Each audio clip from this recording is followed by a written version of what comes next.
Reino Barak, suami dari Syahrini baru saja merayakan ulang tahunnya yang ke-38, pada tanggal 21 Juni tahun 2022.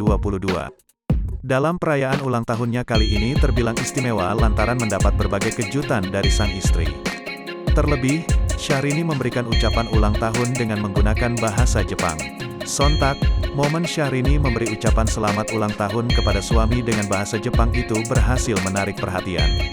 Tak hanya itu, Syahrini juga menuliskan doa.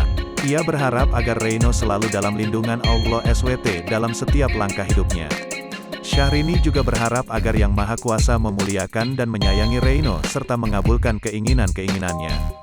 Dalam unggahan, Reino terlihat mengenakan pakaian tradisional yang berasal dari Jepang.